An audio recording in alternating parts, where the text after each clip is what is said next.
Hello guys, so this is actually just me extending the video that I've just filmed. Not going to post these together, like they're going to be separate videos, but I'm sat here, I've got a little bit of time to talk to the camera, so I was like, why not make a new video the same day kind of thing. So I've just filmed my kind of like 2022 travel plans video. Like I say, don't know when that's going to have gone up compared to this one, but I think I'll spread them out quite a little bit. But yeah, this video I just want to talk about my experience like moving to Australia, kind of like what to expect, kind of like costs, what you can do for work, that kind of thing, because like I moved to Australia back in October of 2019, so nearly like I was there like 2 years ago today. Like I'd been there for a good like 3 months by now, but it's all like my Snapchat stories are coming back up, and it's quite depressing seeing all the different memories and stuff.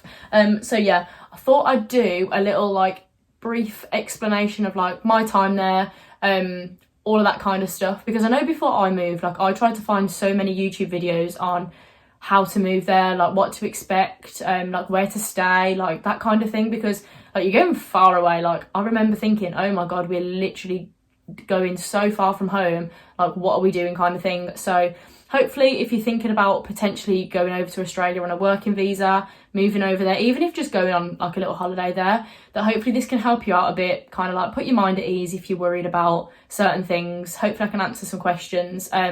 But yeah, I'm just loving all these travel themed videos at the moment, just getting me so excited for travel this year. But yeah, so thank you for watching and I hope you enjoyed the video. So like I briefly mentioned in my other video when I was just talking about like Australia and everything travel wise, my plan is actually to go back to Australia this year. So let's go back to when I first went. That probably is the easier way to start this. So when I actually was at camp for my second summer, there was a load of people that I knew at camp that had already been and worked and lived in Australia for about 8 months, I think it was, by the time they came back to camp.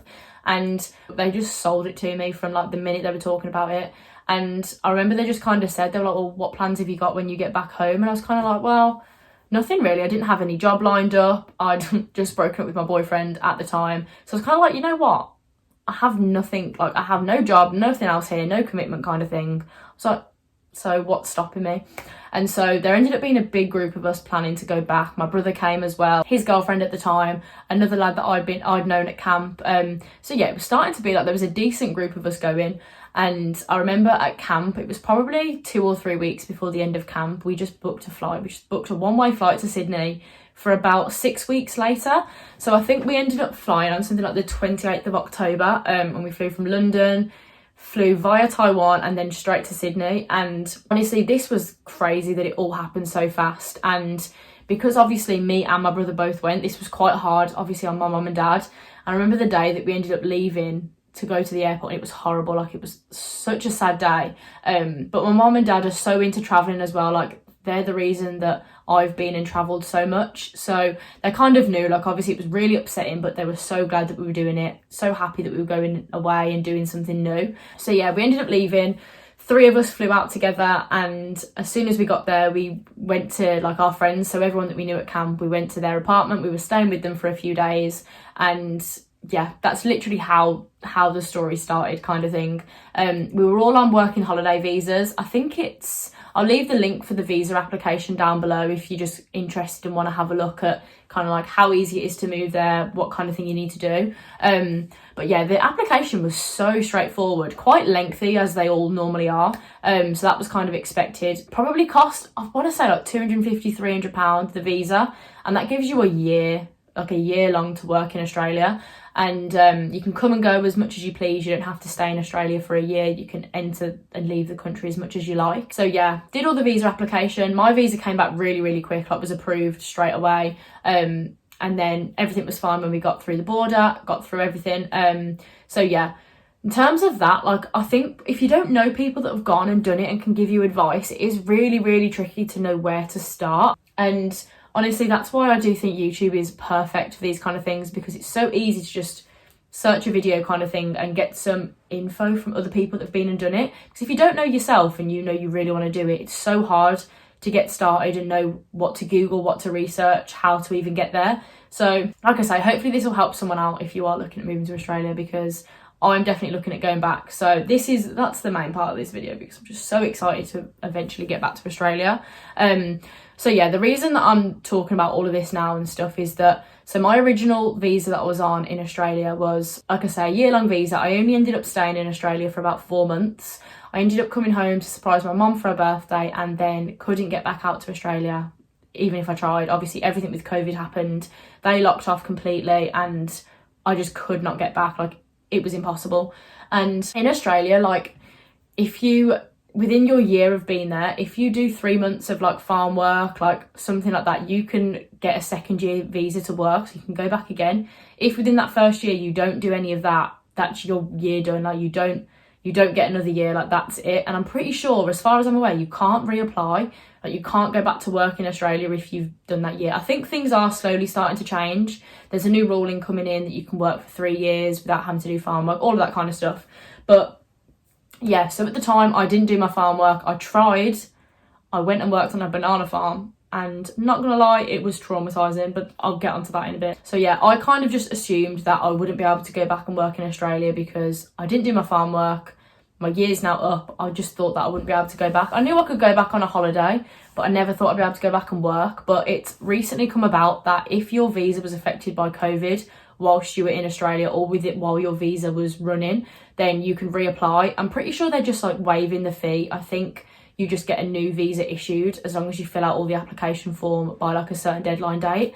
So that's really, really nice to know that I can go back and work, spend potentially another year, if not longer, depending on what I end up doing while I'm there. So yeah, that's why I'm getting so excited about this, because I'm starting to realise that could be the upcoming plans.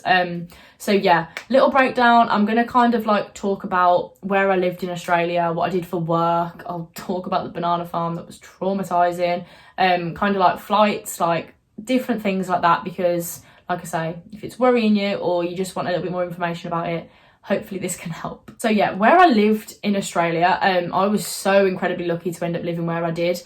Like I say, we stayed with some friends for probably the first week, I want to say, but it was crowded. Like, there was 4 of them already living there, 4 of us that went in, and it wasn't an apartment for 8 people. So we'd booked in to stay at a hostel. Again, I'll leave some links to these places down below for hopefully when Australia is fully open up and you can go back and travel. So yeah, we booked to stay in a hostel. I can't remember what it was called. But yeah, so we booked to stay at this hostel. And what the really cool thing about this place was that I know you can do this at most places, but I just hadn't heard about it at the time. And you can work at the hostel to get your stay kind of like for free. So this hostel was advertising that they wanted like a receptionist, just someone to like sit at the desk, check people in, check people out, sort luggage, stuff like that. And for something like, I want to say like 3 shifts a week, like 3 4-hour shifts a week, you would get your stay for free. And like, we were in this was the city centre of Sydney. Like, it was going to be an expensive hostel anyway, just because of where we were. And so yeah, I applied for this job. The woman was like, oh yeah, like, we're interested, like, when you get here, come down, we'll do an interview, like, talk things over. And then when we got there, we were just kind of like, oh, we don't really want to go into a hostel. We wanted to have our own place, our own little apartment, just where we've got our own space and stuff like that. In hindsight, we should have gone in the hostel. Money wise, just would have been easier, a lot less stressful, I can tell you that now. But yeah, so we ended up actually moving into an apartment on Bondi Beach. I've actually got the listing from Facebook Marketplace where we found it, so I'll attach the listing just so you can kind of see what our place looked like. Honestly, it was amazing. Like, I absolutely loved it. And like I said, we were not even like a 5-minute walk from the beachfront, so it was my idea of heaven, because I used to just get up at like 7:30, 8 in the morning, walk down to the beach and literally not move all day, take a good book, lie in the sun. Honestly, it was a dream. Go for some nice lunch. Like, the restaurants, cafes and bars in Australia were honestly incredible. But yeah, that's a whole other story anyway. So yeah, we ended up moving into this apartment. Don't get me wrong, it was expensive, but it wasn't much more expensive than the hostel would have been if we were paying. So that was kind of like our mindset on it all. We were like, right, well, we were going to be paying to stay at the hostel. I know I would have potentially been able to get work and wouldn't have paid, but I did also want my own space and stuff like that. So yeah, we decided that we paid a little bit extra, end up having our own place. This apartment cost, I think it was $850 a week, but between 4 of us. So it worked out about $210 each. a week, which was about £100. So £400 a month wasn't bad at all for the place that we had. It was more the location that we obviously wanted to pay for. We loved living by the beach. Like, most of our friends lived like central Sydney. So like, I would have liked to have experienced both, but I love the beach and I love being able to relax. And obviously it's quite hard if you're in the city centre. Obviously you can just hop on a bus to get to the beach, but it was just so ideal that we could just walk there. But yeah, so that's what we ended up doing. So yeah, if you're potentially looking at getting your own place there, it is very easy to do.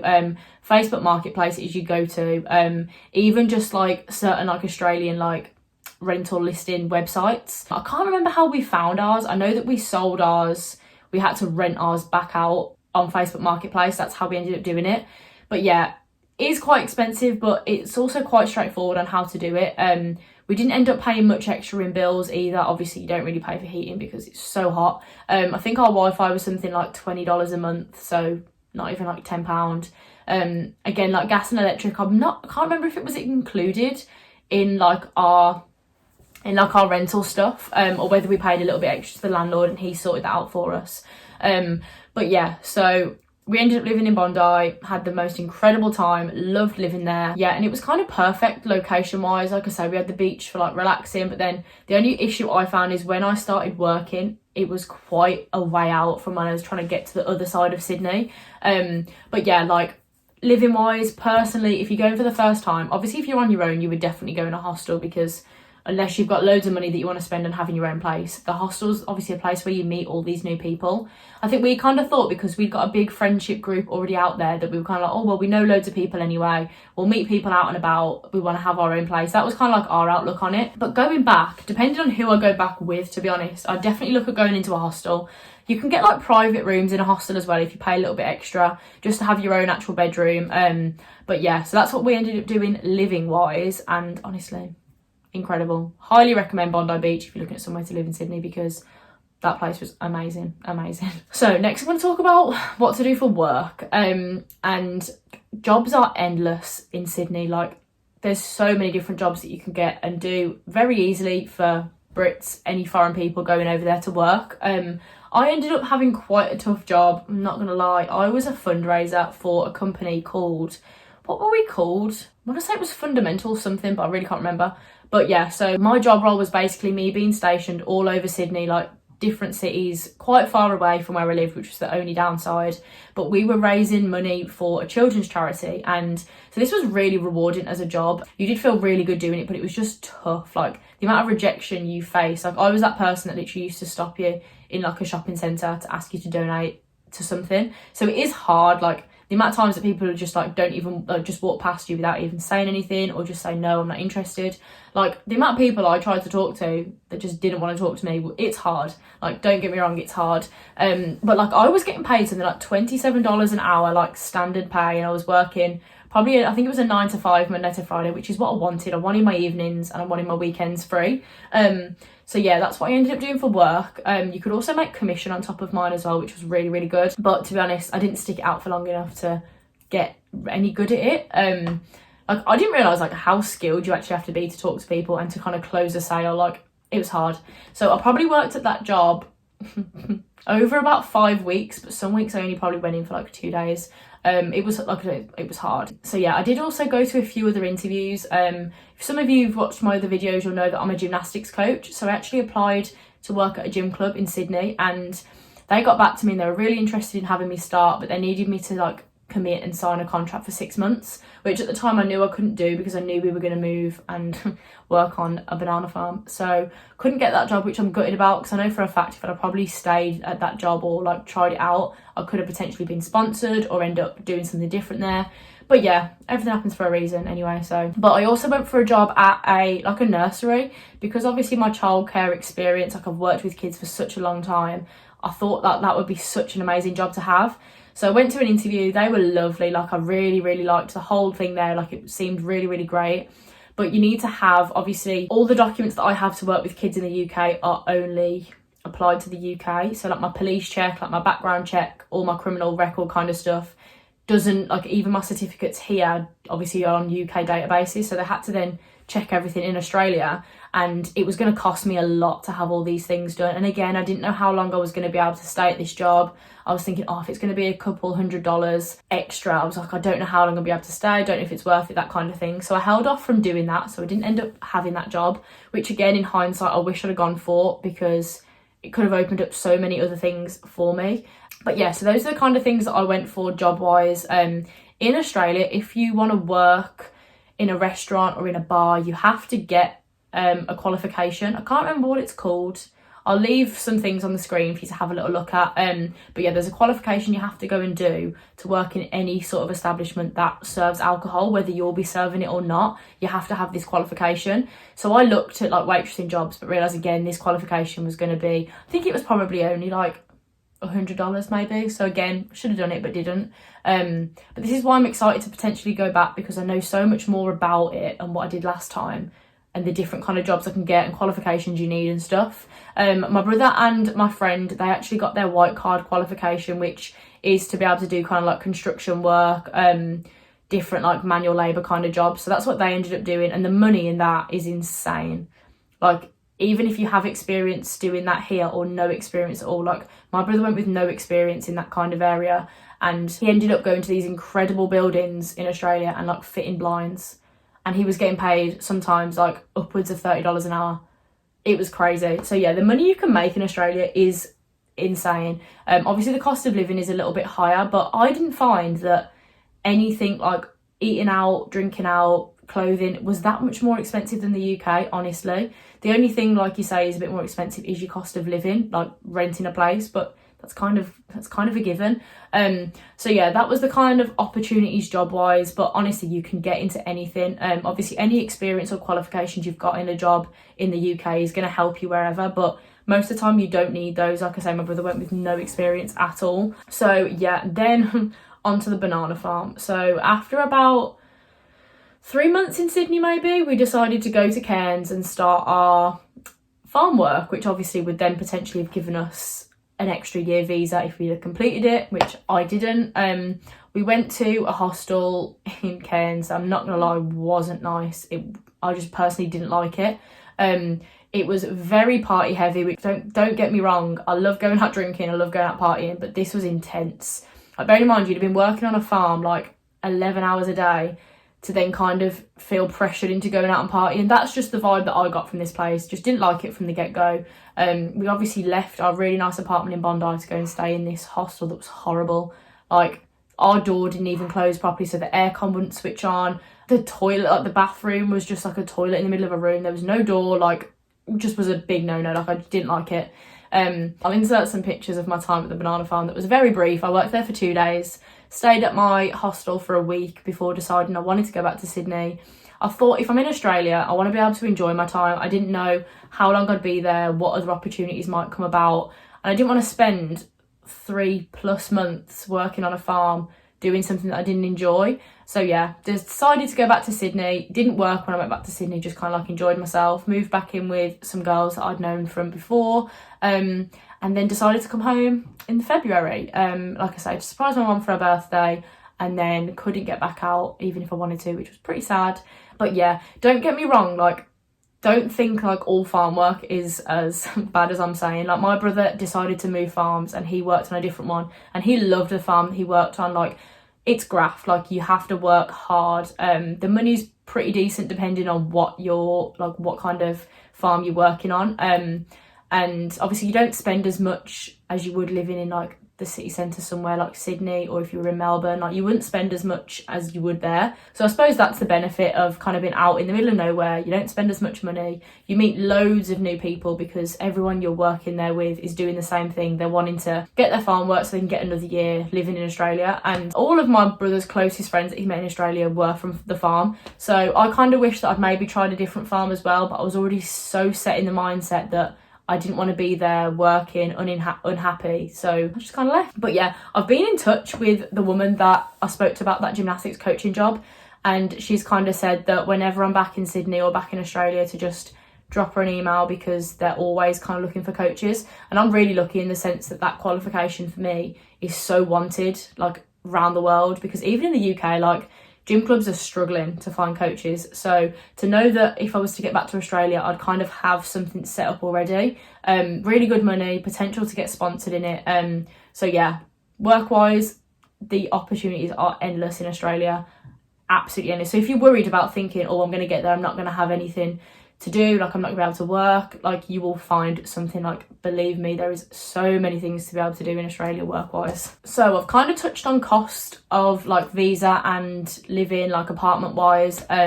Flights going out to Australia from London, we were quite lucky with flights, I'm pretty sure. I think we paid like £350. Like, we did just book a one-way because we didn't know when we were coming home. Obviously return flights are cheaper when you can book onward travel. But yeah, so we ended up buying just a one-way flight there, and then I think my flight home was probably about, I think I've paid less actually to come home. I think mine was only about £280 to get home from Australia, which again in hindsight is quite expensive when you think that could be a whole holiday somewhere else. But to go halfway around the world, like, that's pretty good price, because some of the flights, especially if you're traveling over Christmas and New Year to Australia, you're looking of like upwards of like $1,000 to fly over to Australia at that time of year. So try and plan when you go in. Obviously the earlier you can book, the better flight options you've got. But yeah, flight wise, really cheap. Talking like food and drinks in Australia, I was pleasantly surprised with how cheap things were, because obviously I don't know how the currency is at the moment. Obviously I was there quite a while ago, but if you were buying something for $10, it was around £5. Like, it was pretty much half. So we would always manage to hit like happy hours, like if you were going out for drinks or even food. Like, they used to do like deals for like pizza and a beer or pizza and a drink for like $7, which is crazy. But yeah, like, people do have a massive misconception of the fact that Australia is super expensive, and don't get me wrong, it is, but it was nowhere near as bad as I thought. Also, another misconception, people think that there's going to be snakes and spiders everywhere, and I didn't see a single one while I was there. Literally everyone I've spoken to after I came back from Australia was like, oh my god, how many like creepy crawlies did you see? And I was like, none. And I know so many people that have been put off from going to Australia thinking that that's the kind of thing they'll encounter, and you will. Like, certain places in Australia, like just because I'm saying I didn't doesn't mean they're not there. Like, they are. And at the farm we definitely came across some stranger animals. We were literally, our farm was like next to a swamp where apparently there were alligators, so that wasn't great. But yeah, central Sydney, you're not going to come across all of that. Nowhere near as easily as like some people make out anyway. But yeah, food and drink wise, even like clothing, like when we go out shopping for clothes, like some of the stuff was so cheap. And especially if you can hit like the little boutiques and the nice little like kind of like privately owned, like family run businesses, you're gonna get way better deals there. And that was one thing I loved about Australia. Like, they never really liked going to like big chain restaurants, drink places. Like, it's all about like the family owned cafes, restaurants, like bars. Like, it's all about that, which I love, like, because you get such a nicer experience going to somewhere that's run by a family than somewhere like McDonald's that's run by a massive corporation. Like, don't get me wrong, we still went to McDonald's and KFC quite a bit, but I loved being able to go to like the little restaurants and bars that you can't get anywhere else. Like, it's just so nice. I feel like, again, I've been speaking for so long, I just feel like I haven't come to like any sort of actual video. I just feel like it's gonna be me rambling, which is fine because I love to talk. But yeah, also like partying and stuff in Sydney was the most incredible thing ever. Like, Christmas and New Year for me was amazing in Australia. Like, for New Year we went to a place called Luna Park, and it's kind of like this fun fair theme park kind of vibe place, and it's right next to the Harbour Bridge and by the Opera House. So on New Year we went there, had tickets, went on all the rides. Example was there playing like a load of different DJs and stuff, and we just watched the fireworks over the Harbour Bridge, and honestly it was incredible. So that's another reason why I want to go back, because you can't get parties and stuff like that in the UK. You just can't. So yeah, even like the Opera Bar for food, again, I'll try and insert some photos and stuff, was amazing. Like, if you're thinking about going to Australia and you're on the fence, please do it, because it will be the experience of a lifetime and you will not regret it at all. So yeah, hope you've enjoyed this video of me rambling. Fingers crossed I can go back to Australia this year, because that's really all I want in life, honestly. And I really want my mum and dad to come out as well. They're planning on coming out to Australia at the start of next year, because I know they'll love Australia so much. So yeah, hope you've enjoyed this little ramble. Hope I've been kind of helpful, giving you a bit of an insight on what it was like for me to move to Australia. If you have any questions about the visa process, moving there, what it's like work-wise, please let me know and I'll try and answer, because obviously I haven't really answered any questions. I've just kind of like blabbered on. But yeah, thank you very much for watching and I'll see you in the next video.